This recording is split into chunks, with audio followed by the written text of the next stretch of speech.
요한복음 21장 1절부터 11절까지입니다. 1절, 2절까지 봉독하겠습니다. 그 후에 예수께서 디베랴 바다에서 또 제자들에게 자기를 나타내셨으니 나타나신 일이 이러하니라. 시몬 베드로와 디두모라 하는 도마와 갈릴리 가나 사람 나다네엘과 세베대의 아들들과 또 다른 제자들이 함께 있더니, 디베랴 바다는 예수님께서 제자들에게 여러 가지 모양으로 예수님과 제자들이 많은 추억이 있는 곳입니다. 그곳에는 예수님은 갈릴리 주변 사람들에게 천국을 가르치고 병자를 고치고 그렇게 많은 기적을 행했던 그런 장소입니다. 여기에 주요 제자들이 7명이 등장합니다. 베드로, 도마, 나다니엘, 세베대의 아들들. 세베대의 아들들은 야고보와 요한을 말합니다. 그리고 다른 제자들이라고 표현하고 있습니다. 3절에 시몬 베드로가 나는 물고기 잡으러 가노라 하매 저희가 우리도 함께 가겠다 하고 나가서 배에 올랐으나 이 밤에 아무것도 잡지 못하였더니, 그렇게 기록이 되어 있습니다. 물론 부활하신 주님을 그들은 만나기는 했습니다. 그런데 이제 이들은 제자들, 주요 예수님께서 인정하는 그 제자들 7명이 한 자리에서 이렇게 모여 있는데, 아주 성격이 급한 베드로가 뭐라 그러냐면 나는 이제 물고기 잡으러 가야 되겠다, 이렇게 말을 하는 거예요. 그러니까는 그 옆에 있는 많은 그 사람 같은 제자들이 우리도 물고기를 잡으러 가겠다고 그렇게 따라 나서서 베드로와 함께 쫓아갔다는 얘기거든요. 그러니까 분명히 예수님이 베드로에게 사람을 낚는 어부라고 불렀지 고기를 잡으라고 하는 것은 이제는 아닌데, 부활하신 예수님을 2번씩이나 만남에도 불구하고 이들은 성격 급하고 한 베드로의 말 듣고 고기 잡으러 간다니까 몽땅 따라 나갔다는 거예요. 그런데 예수님께서 이들을 불렀을 때는 이들의 어부를 낚는 그런 어부가 아니라 이제는 그들의 본분은 분명히 전도하는 것입니다. 전도하는 것인데 여전히 그들은 부활하신 예수님을 만나는데도 불구하고 고기를 잡기 위해서 그물을 던집니다. 그런데 3절 하반부에 보니까는 배에 올랐으나 그 밤에 아무것도 잡지 못하였다고 그렇게 기록이 되어 있습니다. 여기서 베드로가 잡으려고 하는 그 물고기의 영적 의미가 있습니다. 영적 의미가 있는데, 그 물고기가 아니라 애굽이라는 세상에서 신앙생활을 하고 있는 하나님의 백성들을 비유로 말하고 있는 것입니다. 천국 복음은 진리이기 때문에 깊은 영적인 뜻이 담겨 있습니다. 물고기의 영적 의미는 물고기가 아니라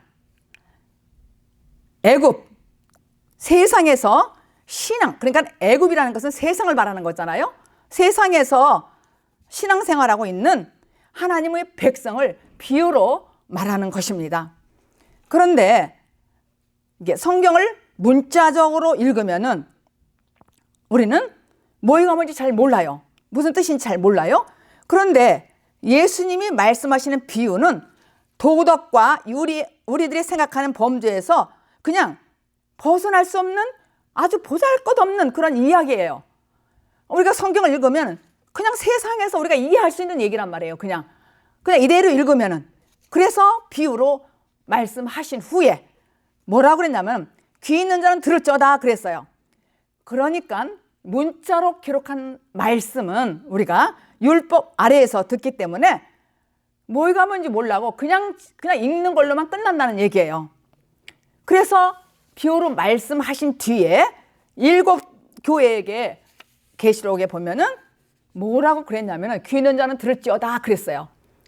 이 생명의 말씀 듣는 사람들은 귀 있는 자는 들을지어다는 거예요. 왜냐하면은 전부 영적인 의미가 있고 비유로 기록했기 때문에 그렇습니다. 왜냐하면은 이 말씀은 진리이기 때문에 영적인 뜻이 있단 말이에요. 그래서 이 비유라는 것은 십자가 중심적으로 풀어내는 것입니다. 문자는 예수님의 비유로 어떤 도덕과 우리의 범주 내에서 이걸 해석하는 데 있어서는 한계가 있다는 거예요. 그래서 비유로 다 기록했는데 이 비유를 풀어서 해석한 말씀이 예수님께서 천국 복음을 비유로 예수님이 제자들에게 가르친 거예요. 그래서 이 천국 복음을 비유를 통해서 제자들에게 많이 가르쳤습니다. 그래서 이 비유를 제대로 깨달아야 해야만 천국의 복음을, 비밀을 깨우칠 수 있기 때문입니다. 그래서 성경은 문자로 기록이 되어 있지만은 이 비유는 우리의 한계를 벗어날 수가 없습니다. 그래서 귀 있는 자는 들을지어다 그랬어요. 그런데 저희가 3절 하반부에 물고기를 잡으려고 그물을 내렸어요. 근데 이 밤에 아무것도 잡지 못했다는 거예요. 왜냐하면은 바다는 세상을 상징하잖아요. 세상을 말하며 물고기는 아직 육신에 속한 하나님의 백성들을 비유하는 말씀이기 때문에 그렇습니다. 애굽이라는 이 세상에서 신앙생활하는 물고기, 우리가 한국에서 그렇게 많이 봤잖아요. 자동차 뒤에다 물고기 그림 이렇게 그린 표시가 붙어 있잖아요. 그건 뭐냐면은 나는 하나님 믿는 사람이다. 나는 물고기다. 그런 의미로 스티커를 만들어가지고 붙이는 거예요. 이렇게. 그래서 물고기들은 출애굽해서, 그러니까 세상은 애굽이라고 보고 애굽에서 출애굽해서 교회에 왔단 말이에요. 교회에 와서 열심히 신앙생활을 한단 말이에요. 그러니까 우리가 출애굽해서 광야로 나와서 짐승과 다를 바 없는, 우리가 연단을 받으면은 짐승과 다를 바 없는데 연단을 계속 받다 보면 우리가 양이 되는 거예요. 양이 되면은 양은 누구의 음성을 들어요? 예수님의 음성을 듣는다는 것이에요. 선한 목자의 음성을 들을 수가 있는 사람이 된다는 것입니다. 그래서 즉 예수님의 제자들의 영적 상태를 지금 말하고 있는 거예요. 이 말씀은, 이 3절 말씀은 짐승의 의미가 도대체 뭔가, 왜 우리 인간을 하나님께서 시험하시고 짐승이라고 그렇게 하는가. 전도서 3장 18절, 내가 심중에 이르기를 내 인생의 일에 대하여 하나님이 저희를 시험하시리니 저희가 자기가 짐승보다 다름이 없는 줄을 깨닫게 하려 하심이라 하였노라. 그러니까 하나님께서는 인생에 대하여 시험하시는 이유가 전도서 3장 18절입니다. 그들의 생각의 결과로 하나님의 말씀을 듣지 아니하니 짐승과 다를 바 없다는 거예요. 그걸 깨닫게 하시는 거예요. 내가 짐승과 다를 바 없다는 것을 깨닫게 하신 후에 돌이키게 하시는 것이 하나님이란 말입니다. 이렇게 성경에서 물고기나 짐승들은 모두 하나님의 백성들의 영적인 수준을 구분하여 말씀하고 있는 것입니다. 성경은 어둠의 존재들을 물고기나 짐승이라고 그렇게 표현하고 있습니다.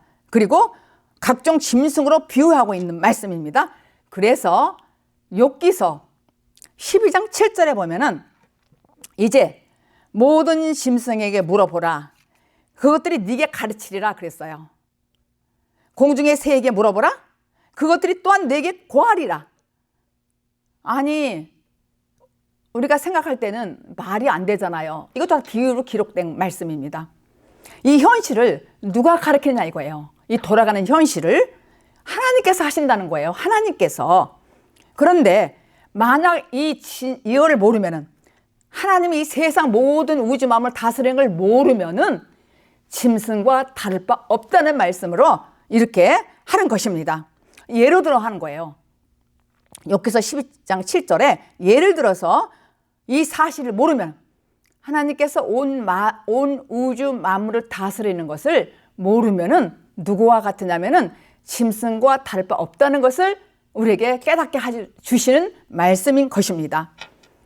요한복음 21장 4절에 보니까 날이 새어 갈 때에 예수께서 바닷가에 서셨으나 제자들이 예수신 줄을 알지 못하는지라.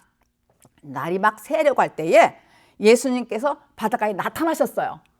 바닷가에 나타나셨는데 또 제자들이 예수님인 줄 모르는 거예요. 두 번씩이나 봤는데 도마가 없을 때도 예수님이 나타나서 보여주셨고 또 두 번째는 도마가 왔을 때 부활하신 예수님이 나타나 있어서 보여줬는데도 지금 여기서 세 번째 지금 바닷가에서 예수님이 서 계신 거를 제자들이 보고서 예수신 줄을 모른다고 그러는 거예요. 모른다고. 그럼 도대체 언제 알게 되는 거야? 언제 예수님인 줄 이들이 알게 돼 있을까? 언제? 그거는 사도행전 2장 4절. 예수님이 십자가에 못 박혀 죽으시고 부활하신 것까지는 알잖아요. 우리가 지난 시간까지 말씀드렸어요. 그런데 이제 부활하셨단 말이에요. 부활하셔서 무엇만 남았어요? 승천. 예수님이 하늘나라에 승천하셔서 언제? 마가의 다락방 오순절날 그때 오셨을 때에 그때사 이들은 예수님이 누구신지 안다는 거예요. 사도행전 2장 4절에 읽겠습니다. 저희가 성령이 충만함을 받고 성령이 말하게 하심을 따라서 다른 방언으로 말하기 시작하니라 그랬어요.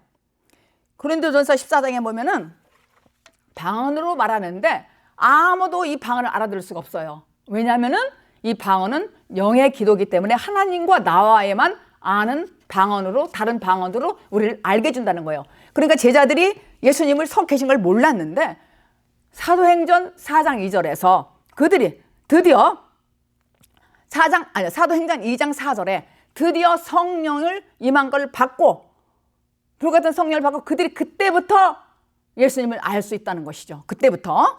요한복음 21장 5절 6절을 읽겠습니다. 예수님께서 이르시되 얘들아 너희가 고기가 있느냐? 대답하되 없나이다. 가라사대 그물을 배 오른편에 던지라.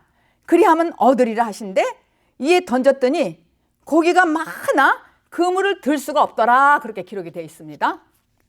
예수님께서 얘들아 이렇게 아니 제자들이 예수님 서신 걸 보고도 예수님을 알아보지 못했어요. 근데 예수님께서는 얘들아 한 거는 어린 아이같이 아직 제자들은 어린 아이야. 그러니까 얘들아 이렇게 불렀단 말이에요. 얘들아 거기에 고기가 있느냐? 이렇게 물어봤어요. 물어보니까 그들이 없다고 말했어요. 그러니까 예수님께서 뭐라고 하냐면은 그러면은 그물을 배 오른편에 던지라고 말씀하셨습니다.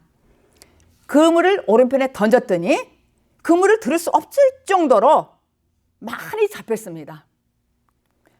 이거는 모든 말씀이 비유로 말씀하신 것처럼 배의 왼편은 넓고 평탄한 멸망의 길을 가는 자들을 말하는 거예요. 그런데 오른편은 좁은 길인데 생명으로 가는 자들, 협착하고 어려운 이 좁은 길은 오른편이라는 거예요. 그래서 오른편으로 가는 자들을 비유로 지금 말씀하고 있는 것입니다. 오른편으로 내려라. 그물을 그러면 고기가 잡힐 것이다. 그러는 거예요. 그래서 우리가 꼭 기억할 것은 오늘 말씀의 제목은 오른편입니다. 오른편이 도대체 무엇인가? 오른편에서 많이 고기를 잡았다고 그러는 거예요. 그러니까 오른편이라는 것은 영생으로 들어가는 걸 말하는 거예요. 비유로 오른편이라는 것은 그러니까 성경에서는 이 땅에 태어난 모든 사람들은 모두가 다 죄인으로 태어납니다. 요한복음 8장 44절에서는 모든 인간을 마귀의 자식이라고 그랬어요. 마귀의 자식. 마귀는 거짓의 아비라고 기록했습니다. 그래서 사람들은 이 땅에 태어날 때에 전부가 삐뚤어진 상태로 태어납니다. 왼쪽으로 태어난다는 거예요. 다 삐뚤어진 상태로 이것을 왼쪽으로 태어난다 그러는 거예요. 예를 든다면은 외지다, 외롭다, 또 외골수다, 삐뚤어졌다 이런 뜻이란 말이에요. 그러니까 왼쪽이라는 것은 외지다, 외골수다, 삐뚤어졌다 이런 뜻이란 말이에요. 외롭다. 그런데 우리는 구원받기 전에는 모두가 왼쪽 사람으로 태어납니다. 모두가 죄인이기 때문에 삐뚤어졌단 말이에요. 외골수고 외지고 외톨이라는 얘기죠. 삐뚤어졌다는 얘기입니다. 그런데 하나님의 진리이신 예수 그리스도가 우리가 믿게 되면은 예수님의 의가 우리에게 전가되었잖아요. 그래서 우리는 그때부터 하나님의 오른쪽에 속한 사람이 되는 거예요. 오른편에. 우리가 태어났을 때는 전부 죄인이었고 마귀의 자식이었고 왼편이었어요. 왼쪽. 그래서 삐뚤어졌다는 얘기예요. 삐뚤어졌단 말이에요. 그런데 우리를 하나님의 의가, 하나님께서 우리를 곧 길이요 진리신 생명이신 그 말씀을 내가 믿었더니 이제 예수님의 의가 우리에게 전가되어서 이제 우리는 하나님의 오른쪽 편에 속한 사람이 된 것이라는 것입니다. 그래서 이 세상은 두 가지예요. 옳은 것, 틀린 것, right, left 두 가지란 말이에요. 이 세상은. 그래서 하나님의 의가 우리에게 전가되어서 우리가 죄인임에도 불구하고 우리를 옳다고 인정해줬단 말이에요. 그래서 의로 인정해주는 것이 바로 구원 거듭남입니다. 구원 거듭남입니다. 그 증거가 고린도 후서 5장 21절입니다. 하나님이 죄를 알지도 못하신 자로 우리를 대신하여 죄를 삼으신 것은 우리로 하여금 저희 안에서 하나님의 의가 되게 하려 하심이니라 그랬어요. 그러니까 우리는 죄 가운데 태어나서 죽을 수밖에 없는 거예요. 그런데 하나님을 믿었더니 하나님의 의가, 그리스도의 의가 우리에게 전가시켜서 우리를 의롭게 되었다 그러는 거예요. 그러니까 의라는 것은 믿음으로 받는 거잖아요. 믿음으로. 우리는 모두 죄 가운데 태어나서 죽을 수밖에 없어요. 누구나가. 그런데 하나님께서 예수님을 통하여서 십자가에 못 박고 죽고 3일 만에 부활하셔서 성천하셔서 올라갔단 말이에요. 그래서 그분이 오순절날 마가의 성령 다락방에 오셔요. 그때에 제자들에게 성령이 임하니까 그들이 예수님의 의가 전가되어서 그들이 새롭게 됐단 말이에요. 그래서 그들은 3번씩이나 예수님이 나타나도 예수신지를 몰랐는데 성령을 받고 나서 비로소 그분이 예수님이구나 이렇게 알고 변화했단 말이에요. 새롭게 하나님의 의가 전가되어서 예수님의 의가. 그래서 예수님이 우리 대신 죄를 짊어지고 죽으셨다는 것입니다. 그래서 하나님의 의로 하나님의 오른편으로 의롭다고 우리를 인정해줬다는 거예요. 우리를 구원시켜줬다는 말씀입니다. 그래서 예수님께서는 전능하시잖아요. 예수님께서 이제 승천하시고 나서 하늘에 올라가잖아요. 하늘에 오르사 전능하신 하나님 우편에 앉아 계시고 오른쪽 예수님이 우편에 앉으신다는 거예요. 오른편에 앉으신다는 거예요. 그래서 어떻게? 오른편에 앉으셔가지고 그냥 가만히 이렇게 앉아있는 게 아니라 산자와 죽은 자를 심판하시는 분으로 앉아 계신다는 것이죠. 그래서 우리는 오른편에 속하면 산자, 왼편에 속하면 죽은 자라는 거예요. 오른편에 속해야 되는 것이죠. 반드시. 그래서 에베소서 6장에 보면 2장 6절에 보면은 주님께서 십자가에 못 박혀 죽으시고 살아나셨잖아요. 우리는 어떻게 됐냐면 나를 살리셨대요. 주님이. 그리고 나를 일으키셨다는 거예요. 그리고 나를 함께 하늘에 올리셔서 우편에 앉으셨다는 거예요. 왜냐하면 예수님이 우편에 앉아 계시니까. 우리가 올라가서 주님의 앉아 계시는 우편에 앉아 있다는 것이죠. 현재. 이게 무슨 소리냐? 우리가 새 사람이 되면은, 거듭나면은 새 하늘과 새 땅을 누린다고 그랬어요.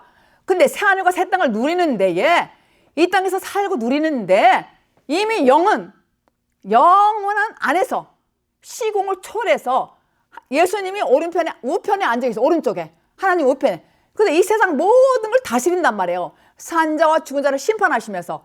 그래서 우리도 주님과 함께 십자가에 못 박혀 죽고 함께 살아났단 말이에요.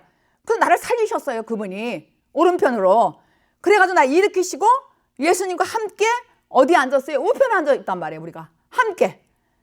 그래서 우리는 예수 안에서 함께 하늘에 우편에 앉아 있다는 것입니다. 우리를 그렇게 만드셨어요. 영혼 안에서 예수님께서 2000년 전에 돌아가셨지만은 우리도 이미 그렇게 우편에 앉아 있단 말이에요.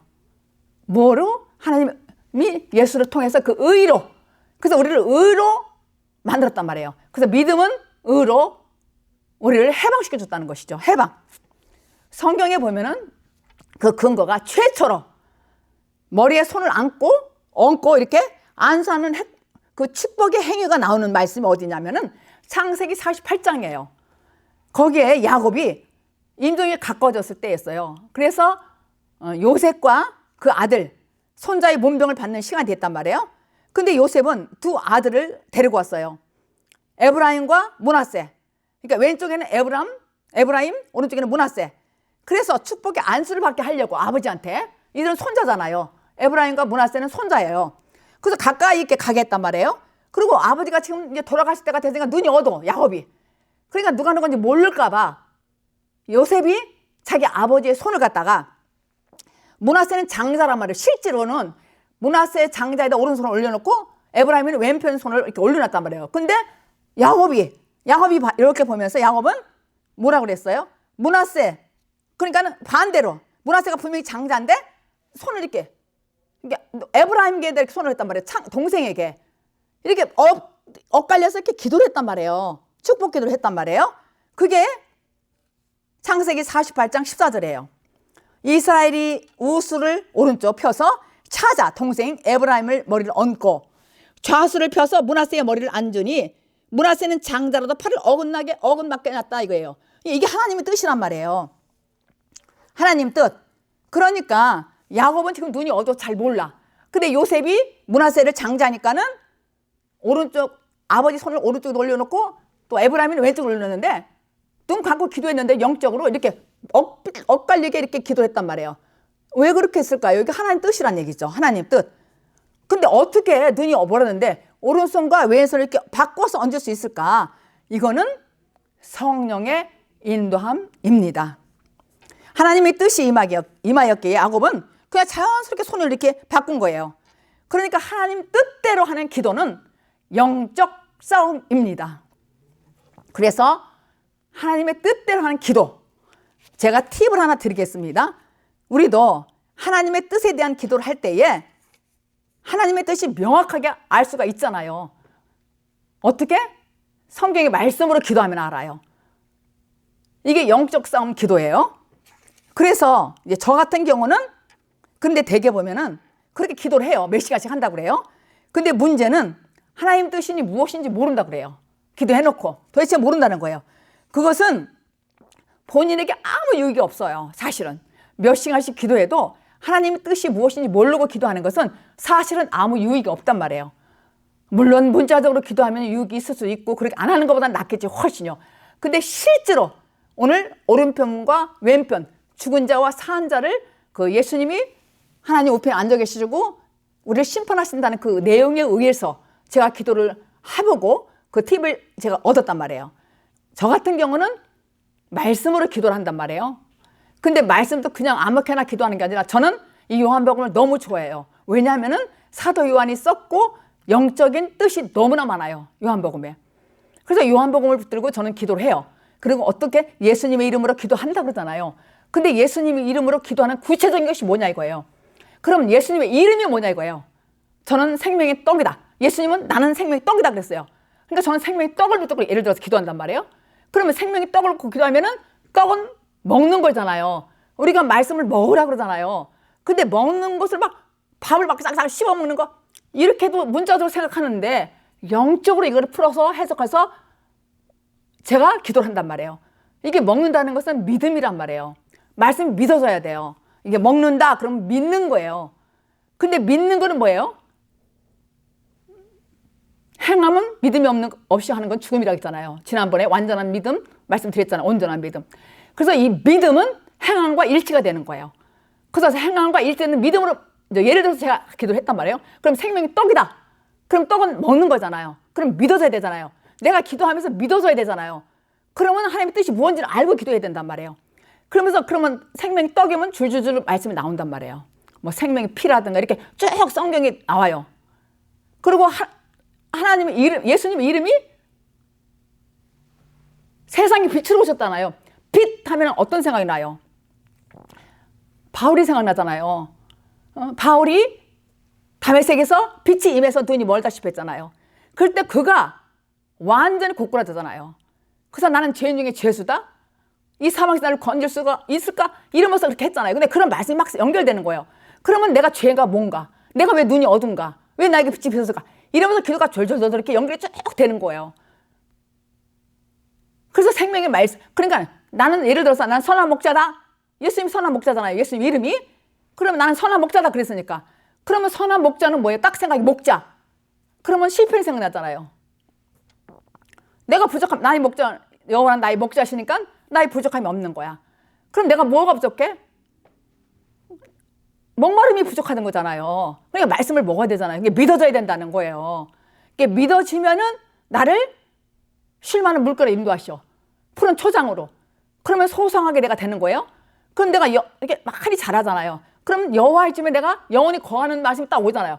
그러면서 거기서 쭉 기도를 하다 보면은 나의 문제들이 생각나잖아요. 그 문제를 하나하나 갖고 기도하면은 하나님께서 나를 인도해 주시고 그게 응답되는 거예요. 그래서 반드시 우리가 하나님의 뜻이 무엇인지 모르고 기도하면은 내가 답답한 기도를 할 수밖에 없고 그건 응답도 되지 않고 아무것도 모르는 거예요. 그러니까 이 성경은 그냥 무조건 기도하는 것이 아니고 무조건 하는 게 아니라고요. 다 원칙이 있다고 그랬잖아요. 제가 원칙이 있고 법이 있더라고요. 예수님의 이름으로 기도한다 합니다 하면 그 안에 예수님 이름이 7개잖아요. 그걸 갖고 기도하는 거예요. 쭉. 그래서 하나님 우편에 앉아 계시고 날 통치하니까. 그리고 이 시대에 우리는 너무나 축복받은 사람 아니에요. 이 말씀으로 알려주시고 예수님을 이 제자들은 2번 봤는데도 모르고 지금 3번째 나타났는데도 디베랴 받을 때까지 나타났는데 모르는 거예요. 이게 왜 모르냐면 눈이 멀었기 때문에 깜깜한 거예요. 그런데 이 축복은 나를 지적하잖아요. 그래서 영이. 그러니까 나를 어디로 회복해요? 주님의 말씀 뜻건데 회복하니까 나는 복된 사람이죠. 그래서 우리는 전능하신 하나님 우편에 앉아 계시는 그분이 우리를 함께 앉혔기 때문에 우리는 너무 행복한 삶을 살 수 있다는 것입니다. 그래서 야곱은 그렇게 기도했단 말이에요. 그런데 우리도 하나님 뜻에 대해서 기도할 때 하나님 뜻이 명확해 하나님 뜻대로 기도하는 거란 말입니다. 그래서 이 땅에 인간의 방법으로는 하나님의 의를 얻을 수가 없습니다. 그래서 왼편에 태어난 사람이 하나님의 은혜로 그래서 의로 말미암아 오른편으로 바꿔지는 것이 구원이라는 거예요. 바꿔지는 것이. 그래서 진리의 영을 통해서 의로 오른편이 된 그리스도인은 진리와 비진리를 확실하게 구분할 수가 있는 거예요. 내가 오른편이 된 사람, 거듭난 사람. 그리고 야곱이 어떤 사람이었어요?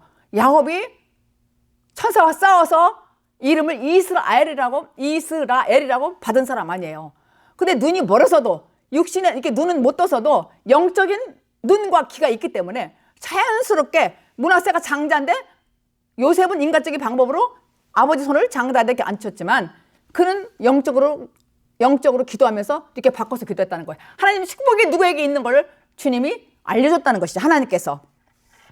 그래서 진리와 비진리를 구분할 수가 있는 것입니다. 오른편 사람은. 요한복음 21장 8절 9절을 읽겠습니다. 다른 제자들은 육지에서 상거가 불과 한 50간쯤 되므로 작은 배를 타고 고기 넣은 그물을 끌고 와서 육지에 올라보니 숯불이 있는데 그 위에 생선이 놓였고 떡도 있더라. 예수님이 준비하신 성경의 떡, 생선과 떡 이야기가 이 속에는 숨은 메시지가 있습니다. 예수님께서 갈릴리 호숫가에서 제자들에게 나타나셔서 지금 숯불을 피워놨다는 얘기예요. 숯불을 피워놓고 숯불 위에 고기와 떡을 올려놓았어요. 근데 그거는 제자들이 잡은 물고기가 아니에요. 예수님이 다 준비했단 말이에요. 그런데 이 물고기도 떡도 예수님이 다 준비해 오셨어요. 그러니까 너희는 숯불 앞에 베드로처럼 연약한 존재일 따름이다, 이걸 알려주시는 거잖아요. 왜 거기다 숯불을 펴놓겠어요? 베드로가 예수님을 3번 부인했잖아요. 숯불 앞에서. 그러니까 뭔가를 상기시키게 하기 위한 메시지가 있단 말입니다. 여기서 도대체 물고기와 떡은 무엇을 상징합니까? 예수님을 상징하는 것입니다. 예수님은 사람을 낚는 업으로 제자들을 찾아오셨어요. 그런데 당시 손수, 생선과 그러니까 살과 피를 준비하셨어요. 예수님이 부활해서 오셨으니까 살과 피를 손수 준비하는 거나 마찬가지라는 얘기죠. 그래서 야, 너희들 꼴을 봐라 좀. 숯불도 있고 거기다 생선과 떡도 이렇게 놨단 말이에요. 야, 너희들 꼬락서니를 봐라 이거예요. 야, 너희들 나를 부활한 거 너도 도움 받지? 도움 받지? 그리고 도마가 하는 행동도 받지? 그런데 너희들은 여전히 물고기를 잡기 위해서 지금 그물을 바다에 던졌다. 그러니까 너 고기 못 잡았지? 이런 의미가 있단 말이에요. 그러니까 예수님께서 아주 친히 거기서 생선, 고기와 떡을 숯불에다 이렇게 올려놨어요. 그러니까 뭐를, 거기에 깊은 메시지가 있잖아요. 깨달으라고. 너희들 좀 꼬락서니를 봐라, 이거 아니에요? 그런데 요한복음 21장 10절 11절 마지막 읽겠습니다. 예수께서 가라사대 지금 잡은 생선을 좀 가져오라 하신대 시몬 베드로가 올라가서 그물을 육지에 끌어올리니 가득히 찬 고기가 153마리. 이같이 많으나 그물이 찢어지지 아니하였더라 그랬어요. 그것은 모든 주도권은 하나님이 하시고 있고 하나님이 잡고 계시다는 것이죠. 바로 영생. 그 모든 일은 전부 천국을 완성으로 수련되는 일이 되는 것이죠. 그러니까 오른편은 영생이에요. 왼편은 지옥이란 말이에요. 그러니까 쉽게 제가 설명드리는 거예요. 오른편은 영생, 또 하나님이 주도하시고 그렇게. 그러니까 그래서 오른편으로 던지라 그런 거예요. 던졌더니 그물에 잡힌 고기가 153마리래요. 153마리. 이 153마리의 영적 의미도 있잖아요. 그 영적 의미가 예수님의 말씀으로 양육한 물고기들이 예수님의 제자들과 같이 광야길을 통과한 영생을 얻은 자들을 말하는 거예요. 영생을 얻은 자들을 비유한 거예요. 영생을 얻은 자들을 비유로 말씀드리는 거예요. 그러니까 153마리는 영생 얻은 자들, 확실하게 구원받은 자들을 지금 비유로 말씀하는 것입니다. 여기에서 보면은 뭐 153마리는 무엇이 어쩌다 뭐 축복이다 그렇게 하지만은 뭐 복이죠. 영생을 받은 사람들이니까. 그러니까 고기라고, 아니 고기를 왜 이렇게 153마리를 이렇게 잡혔을까? 이거 영생이라는 숫자예요. 왜냐면은 고기를 이렇게 그물로 가득 잡았다 그랬는데 거기에 뭐 조그만 피레미 같은 것들은 없겠어요? 다 있겠지. 근데 이렇게 셀 수 있는 거, 멸치를 고기라고 세지는 않잖아요. 하나, 둘, 셋, 멸치를 한 마리, 두 마리 세지는 않잖아요. 어떤 걸 세겠어요? 아주 큰 것, 어종, 고급, 아주 제법 커서 장성한 것들, 이런 것만 잡겠잖아요. 그러니까 큰 것들만 잡으니까 153마리겠죠? 그러나 이러한 일들을 통해서 예수님께서 도대체 제자들에게 무엇을 말씀하는 것일까? 무엇을? 그러니까 누가복음 5장에 보면은요, 5장의 장면을 보면은요, 베드로와 제자들을 처음 부르실 때가 누가복음 5장이에요. 거기서 예수님께서 제자들을 불렀어요. 근데 그들이 밤새도록 고기를 잡았어요. 밤새도록 고기를 잡았는데 아무 소득이 없는 거예요. 그러니까 그들은 허탈했어요. 너무너무 수고했어요. 그러니까 이제 그물을 씻는 거 철수하려고. 이때에 예수님께서 찾아왔어요. 베드로를 찾아와서 깊은 데로 그물을 내려라 그랬어요. 내렸더니 고기가 가득 실렸단 말이에요. 그게 누가복음 5장 5절부터 6절까지입니다. 시몬이 대답하여 가로되 선생이여 우리들이 밤이 맞도록 수고를 하였으되 얻은 것이 없지만은 말씀에 의지하여 내가 그물을 내리이다 하고 그리한즉 고기를 애운 것이 심히 많아 그물이 찢어진저라 그랬어요. 그런데 지금 보니까 21장 11절은 그물이 찢어지지 않았어요. 않았는데 여기에서 누가복음 5장 맨 처음에 예수님이 불렀을 때 이때는 그물이 찢어졌대요. 여기에 뜻이 있잖아요. 왜 찢어졌을까? 그때는 찢어졌어요. 율법 아래 열심히 우리가 예수를 믿었을 때, 고기가 우리잖아요. 열심히 믿었을 때 그때는 찢어졌다고요. 실패했다고요. 율법 아래 신앙생활 했을 때는. 근데 오늘 말씀 요한복음 21장 11절에는 고기가 가득 있는데 큰 거를 고르니까는 피라미드는 뭐 세지도 않았어요. 153마리란 말이에요. 그런 장성한 자, 영생을 얻은 자라는 뜻이에요. 그러니까 세술은 세부대, 세술은 세부대에 붙는 거나 마찬가지란 말이에요. 그러니까 처음에 믿을 때는 우리가 율법을 해서 믿는 거예요. 그때는 그랬어요. 실패했어요, 인생이. 그래 찢어졌단 말이에요. 우리 인생이 찢어졌다고요. 근데 이걸 복음으로 하면은 예수님께서 내가 온 것은 율법을 폐하러 온 것이 아니라 온전케 하러 왔다는 거예요. 그물은 똑같은 그물이야. 근데 내가 율법 아래서 신앙생활할 때는 왼쪽으로 했기 때문에 내 삶이 찢어졌어요. 내 삶이 이루어지지 않았단 말이에요. 그때는 묵은 가죽, 묵은 포도주. 그러니까 이거 찢어져 버릴 수 없어요. 내가 새 사람이 됐으니까 세술에 세부대에 담아야 될 거 아니에요. 그러니까 예수님께서 온전하게 했단 말이에요. 율법을 온전하게 해서 그 예수님이 온전하게 하려면은 예수님이 죽고 부활하셔야 되잖아요. 부활하신 분이 제자들에게 얘들아 늘 물 내린 거를 가져와 봐라. 고기를 잡혔더니 150단 말이야. 장성한 자, 영생한 자가. 피라미드는 쉬지도 않고요. 그리고 그물이 찢어지지 않았어요. 근데 누가복음 5장에는 찢었단 말이에요. 율법 아래서 신앙생활하는 건 헛세월 살았다는 얘기죠. 그 인생을 실패할 수가 없고 찢어질 수밖에 없다는 얘기입니다. 오늘 이 말씀이. 그래서 확실하게 우리는 왼편이 아니고 오른편 사람이 돼야 된다는 것입니다. 그래서 그때는 그랬어요. 찢어졌어요. 인생이. 실패했단 말이에요. 지금 이때는 아니야. 153마리 안에 들어가 있다고요. 장성한 자. 그래서 우리는 오른편 사람이 돼야 된다는 것입니다. 153마리 들어간 건 찢어지지 않았어요. 완전하게. 그런데 이때에 베드로가 뭐라 그러냐면은 베드로가 그물이 막 이렇게 이렇게 찢어졌는데 그때 나는 죄인이로소다 이렇게 고백했어요.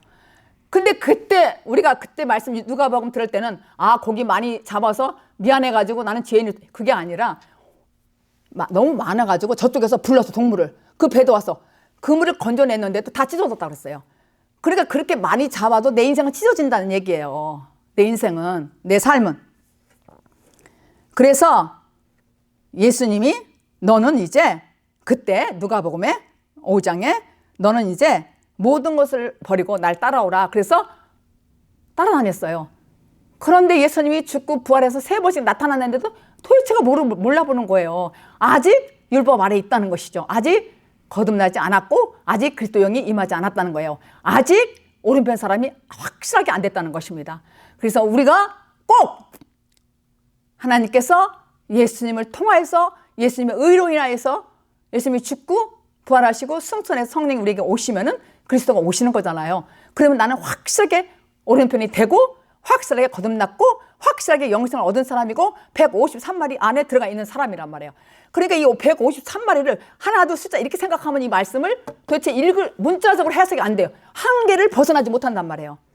한계에서 이렇게 들어있기 때문에 눈을 더 크게 뜰 수가 없는 거예요. 그래서 생명이 눈을 떴다 하면은 점점 더 장성하라 얘기는 눈을 더 크게 벌리라는 얘기예요. 그래서 이 말씀을 알아들을 수가 있는 거예요.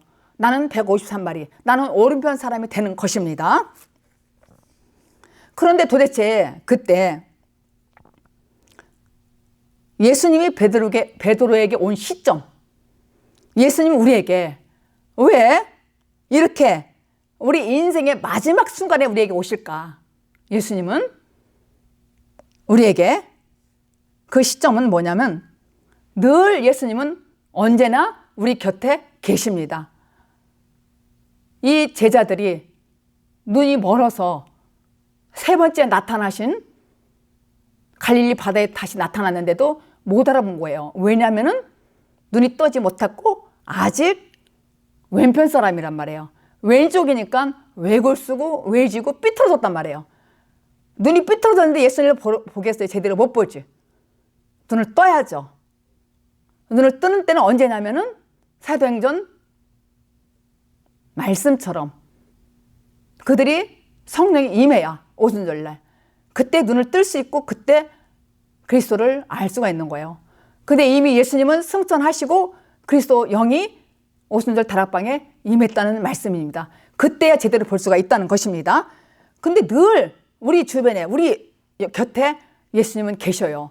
그런데 다만 우리는 우리 인간 주제 파악을 못해요. 그래서 이 말씀을 들어도 어떤 사람은 골래고 삐지고 찔르는 거예요. 판단하고. 이거는 망하는 길이에요. 그러니까 자기 생각의 결과로 망한다고 그랬어요. 에레미야에. 자기 생각의 결과로 망해가지고 멸망한다는 거예요. 왜냐하면 왼편 사람이니까 자기 생각 결과가 말씀을 듣지 않는 거예요. 이해하지 않는 거예요. 말씀을 제대로 듣지 아니하고 삐딱하게 나가는 거예요. 그러니까 삐뚤어졌다는 거예요. 판단하는 거예요. 그러니까는 왼편이고 외골수고 외투로가 되는 거예요. 그러니까 이 말씀을 제대로 듣지 못하니까는 항상 고기를 잡아도 찢어졌어요. 그물이 찢어져가도 내가 새술은 새부대에 담아드는데 찢어져서 맨날 허탈한 거예요. 실패할 수밖에 없어요. 인생은 율법 아래 생활은 내가 왼쪽 사람이라는 거예요. 내가 율법 아래서 신앙생활 하는 것은 나는 왼편 사람이라는 거예요. 근데 내가 보고만 해서 생명의 눈을 뜨고 그 말씀이 내 가슴 안에 배기고 내가 기도할 때 예수님의 이름으로 기도한다 이렇게 말로 문자적으로만 하는 게 아니라 그 힌트 생명의 떡 나는 세상의 빛이다 나는 선한 목자다 나는 양의 문이다 나는 부활의 생명이다 나는 길이요 진리요 생명이다 이게 예수님의 이름 아니에요. 그리고 마지막 7번째가 나는 참 포도나무다 이렇게 말씀을 하나하나 붙들으면 그 하나를 붙들고 기도하면은 이 말씀이 고구마 캐면 줄줄 나오듯이 말씀이 성경 66개 타는데 쭈르륵 연결이 돼요. 그러니까 거기서 기도를 잡는 거예요. 기도줄을. 그래서 기도줄을 명확하게 할 수 있는 거예요. 그게 바로 오른편 사람이고 153마리란 말이에요. 영생한 자. 그럼 주님이 응답해 주시는 거예요. 그게 힌트예요. 맨 처음에는 중언부언 기도했어요. 뭘 먹을까 뭘 마실까 입을까 의식주로 위해서 기도했단 말이에요. 근데 지금 그렇게 안 해요. 왜냐하면 예수 이름으로 기도하는 거야. 그리고 하나님의 우편에 예수님이 계시되는 거야. 그래서 내 안에 계시니까. 그러니까 이제는 우리가 헛기도하는 게 아니잖아요. 여태까지 기도해놓고 나 뭔 기도했는지 몰라. 내가 무엇을 기도할까? 이거는 그 응답도 없고 그거는 기도할 줄도 모르는 거란 말이에요. 이제 그래서 요한복음 21장 11절이 얼마나 중요한 말씀인지 몰라요. 오른편에 내렸더니 153마리를 잡았다. 그럼 꼭 어떻게 셌을까 150마리? 이 말을 또 생각하면 이게 한계에 또 들어가 잡혀. 피레미 멸치는 세지 않았단 말이에요. 큰 것 아주 큰 것만 잡았겠죠. 세웠겠죠. 장성한 자, 영생한 자. 그러니까 이 생명의 말씀을 제대로 이해를 하면은 얼마나 재미있고 기쁜지 몰라요. 얼마나. 그래서 우리가 결국 지치고 포기하고 손을 내밀 때 주님이 날 붙들어 주신단 말이에요. 그때 말씀이 들려요. 근데 이렇게 될 때까지 여러 가지 날 짐승과 닮았기 때문에 훈련이 있어. 연단이 짐승이기 때문에 연단이 있는데 그때 넘어져 고꾸라지고 막 비평하고 목사를 갖다 판단하고 비평하고 만날까 말까 이렇게 한단 말이에요.